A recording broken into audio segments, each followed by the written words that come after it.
نہیں،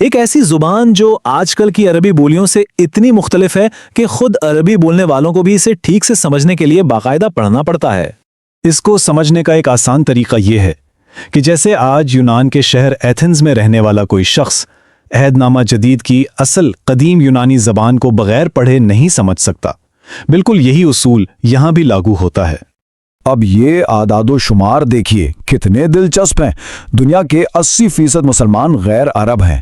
اس سے یہ بات بالکل صاف ہو جاتی ہے کہ تلاوت کرنا ایک الگ ہنر ہے اور زبان کو سمجھنا ایک بالکل الگ مہارت۔ اچھا، تو یہ تو تھا اسلام کا نقطہ نظر۔ اب ذرا مسیحیت کی طرف چلتے ہیں اور دیکھتے ہیں کہ وہاں مقدس کتاب اور زبان کے درمیان کیسا تعلق پایا جاتا ہے۔ یہاں پر ساری توجہ زبان کے بجائے اصل پیغام پر ہوتی ہے، مطلب سب سے بنیادی مقصد ہی یہ ہے کہ بائبل کا پیغام ہر شخص کو اس کی اپنی زبان میں سمجھ میں آئے۔ یہاں سمجھنا صرف بہتر نہیں بلکہ لازمی ہے۔ اور پیغام کو سمجھنے پر یہ جو زور ہے نا، اس کی جڑیں بائبل کے کچھ بہت اہم واقعات اور پیشین گوئیوں میں ہیں، جیسے پینتی کوسٹ کا واقعہ جہاں روح القدس کی وجہ سے پیغام ایک ہی وقت میں کئی زبانوں میں سنائی دیا، یا پھر مکاشفہ کی کتاب کی پیشین گوئیاں جو بتاتی ہیں کہ ہر قوم اور ہر زبان کے لوگ خدا کی عبادت کریں گے۔ بائبل کے ایک مفسر نے کیا خوب کہا ہے کہ بائبل شروع سے ہی تمام قوموں، تمام زبانوں اور تمام نسلوں کو اپنے تناظر میں رکھتی ہے۔ یہ قول بالکل اسی بات کی عکاسی کرتا ہے کہ اس پیغام کو کسی ایک زبان تک محدود نہیں بلکہ پوری دنیا کے لیے سمجھا جاتا ہے۔ اور یہی وجہ ہے کہ مسیحی عبادات میں اکثر مرکزی حیثیت ایک واعظ یا خطبے کی ہوتی ہے۔ اس کا کام ہی یہی ہے کہ مقدس کتاب کے متن کی وضاحت کی جائے، اسے اتنا واضح اور مؤثر بنایا جائے کہ وہ سننے والوں کی زندگیوں سے جڑ جائے۔ تو چلیں اب ان دونوں بالکل مختلف نظریات کو آمنے سامنے رکھ کر دیکھتے ہیں تاکہ ان کے درمیان کا فرق اور بھی واضح ہو جائے۔ یہ ٹیبل ان تمام بنیادی فرق کو بہت اچھے سے خلاصہ کرتا ہے جن پر ہم نے ابھی بات کی۔ ایک طرف اسلام میں بنیادی مقصد عبادت کے طور پر تلاوت ہے، تو دوسری طرف مسیحیت میں پیغام کو سمجھنا ہے۔ ایک جگہ زبان خود ایک مقدس ذریعہ ہے تو دوسری جگہ وہ پیغام پہنچانے کا ایک ذریعہ ہے۔ یہی فرق ترجمے اور مثالی عبادت کے تصور میں بھی صاف نظر آتا ہے۔ تو اس ساری گفتگو کے بعد ہم ایک آخری اور بہت اہم سوال پر آ پہنچے ہیں، اور وہ سوال یہ ہے کہ وہ ذریعہ یعنی خود زبان ایمان کے پیغام پر کس طرح اثر انداز ہوتا ہے۔ یہ پوری بحث ہمیں اس گہرے رشتے پر سوچنے پر مجبور کرتی ہے کہ جس طریقے سے کوئی پیغام پہنچایا جاتا ہے وہ خود اس پیغام کی اصل روح کو کیسے بدل سکتا ہے۔ سوال یہ ہے کہ جب خدا کے کلام کا ترجمہ کیا جاتا ہے تو کیا وہ ترجمہ بھی خدا کا کلام کہلا سکتا ہے؟ یہ سوال بظاہر سادہ لگتا ہے، لیکن اس کا جواب دنیا کے دو بڑے مذاہب کے اپنی مقدس کتابوں کے بارے میں بالکل مختلف نظریات کو سامنے لاتا ہے۔ تو یہی وہ سوال ہے جو اسلام اور عیسائیت کے درمیان ایک بہت گہرے اور بنیادی فرق کو واضح کرتا ہے، یعنی وہ اپنی مقدس کتابوں کو کس نظر سے دیکھتے ہیں اور ان کی اہمیت کو کیسے سمجھتے ہیں۔ اس فرق کو اچھی طرح سمجھنے کے لیے ہم آج کی گفتگو کو کچھ حصوں میں تقسیم کریں گے۔ ہم بات کریں گے ترجمے کے سوال پر، پھر دیکھیں گے کہ متن کے لفظی معنی اور اس کی روح میں کیا فرق ہے، کلام کے اسلوب پر بات ہوگی، مصنف کے کردار کو سمجھیں گے اور آخر میں ان تمام کلیدی اختلافات کا ایک خلاصہ دیکھیں گے۔ چلیں تو شروعات کرتے ہیں سب سے پہلے اور سب سے بنیادی سوال سے، جو خود ترجمے کا تصور ہے۔ یہاں فرق بالکل صاف نظر آتا ہے۔ ایک طرف اسلامی نقطہ نظر ہے جس کے مطابق قرآن صرف اور صرف اپنی اصل عربی زبان میں ہی خدا کا کلام ہے۔ دوسری طرف عیسائیت کا نظریہ ہے جس میں پیغام کو ہر زبان میں سمجھانا ہی اصل مقصد ہے، اس لیے ترجمہ بہت ضروری ہے۔ یہ اقتباس اسلامی مذہبی موقف کو بہت اچھے سے واضح کرتا ہے، یعنی قرآن کا کوئی بھی ترجمہ دراصل خود قرآن نہیں کہلا سکتا، اسے صرف اصل عربی متن کے معنی کو سمجھنے کی ایک انسانی کوشش مانا جاتا ہے، اس سے زیادہ کچھ نہیں۔ اور یہیں ہمیں عیسائی نقطہ نظر کا بنیادی فرق نظر آتا ہے۔ وہاں ترجمے کا عمل صرف ایک سہولت نہیں بلکہ ان کے مشن اور تاریخ کا ایک لازمی حصہ ہے۔ مقصد یہ ہے کہ پیغام ہر حال میں سمجھ میں آئے۔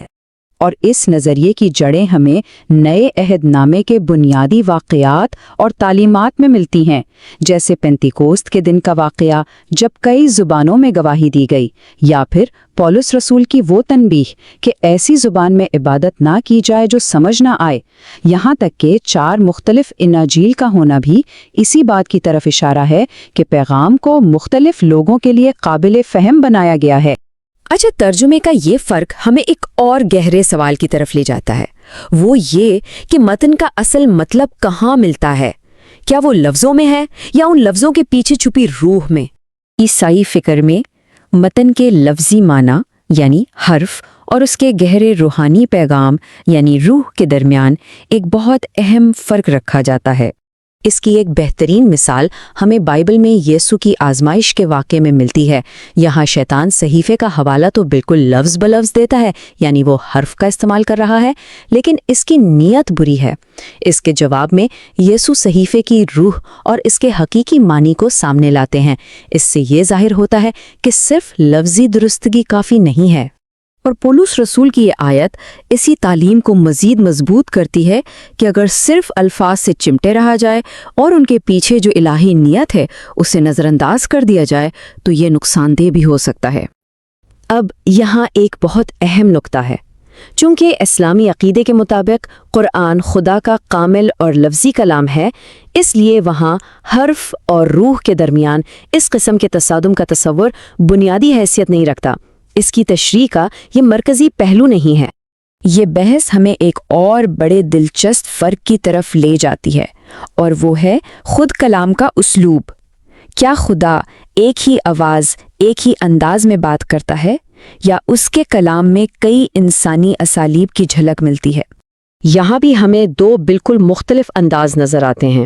ایک طرف قرآن ہے جس کا ایک ہی یکساں اور بے مثال ادبی اسلوب ہے، دوسری طرف بائبل ہے جو کہ ادبی اسالیب، اصناف اور یہاں تک کہ مختلف زبانوں کا ایک بہت بڑا مجموعہ ہے۔ بائبل کے اندر یہ تنوع واقعی حیران کن ہے۔ اس میں آپ کو محبت کے گیت بھی ملیں گے، تاریخی کہانیاں بھی، ذاتی خطوط، کہاوتیں، قوانین، پیشن گوئیاں، خاندانی داستانیں اور پہیلیاں بھی۔ یہ سب اس بات کی عکاسی کرتا ہے کہ پیغام کئی مختلف انسانی مصنفین اور ثقافتی پس منظر کے ذریعے ہم تک پہنچا ہے۔ اچھا، کلام کے اسلوب میں یہ جو فرق ہے یہ براہ راست مصنف کے کردار کے سوال سے جڑا ہوا ہے۔ تو آئیے اب دیکھتے ہیں کہ ان متون کو ہم تک پہنچانے والی انسانی شخصیات کا کردار کیا تھا۔ یہاں بھی دونوں روایات میں انسانی مصنف کے کردار کو بالکل مختلف انداز میں دیکھا جاتا ہے۔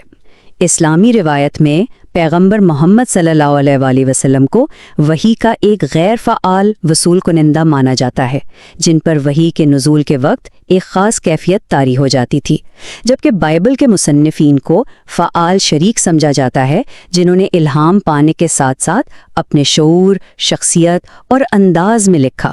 اسلامی روایات میں وحی کے نزول کے وقت کی جو جسمانی کیفیات بیان کی گئی ہیں، مثلاً شدید کپ کپی، سردی میں بھی پسینہ آنا، چہرے کا سرخ ہو جانا، یہ سب اس بات کے ثبوت کے طور پر پیش کی جاتی ہیں کہ وحی ایک ماورئی اور غیر انسانی عمل تھا جو پیغمبر کی ذات پر مکمل طور پر غالب آ جاتا تھا۔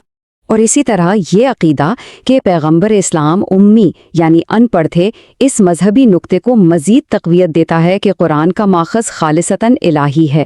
یہ ایک انسانی ذریعے سے منتقل تو ہوا، لیکن اس کی تخلیق میں انسانی عمل دخل نہیں تھا۔ تو ہم نے ترجمے، تشریح، اسلوب اور مصنف کے کردار پر بات کی۔ اب ان تمام پہلوؤں کو ایک ساتھ رکھ کر دیکھتے ہیں کہ مجموعی طور پر کیا تصویر بنتی ہے۔ تو خلاصہ یہ ہے، ایک طرف قرآن ہے جو ناقابل ترجمہ سمجھا جاتا ہے، اس کا ایک ہی الہی اسلوب ہے اور اسے غیر فعال وصول کنندہ کے ذریعے پہنچایا گیا ہے۔ دوسری طرف بائبل ہے جس کا پیغام ترجمے کا تقاضا کرتا ہے، جو بہت سے متنوع انسانی اسالیب پر مشتمل ہے اور جسے فعال انسانی مصنفین نے تحریر کیا ہے۔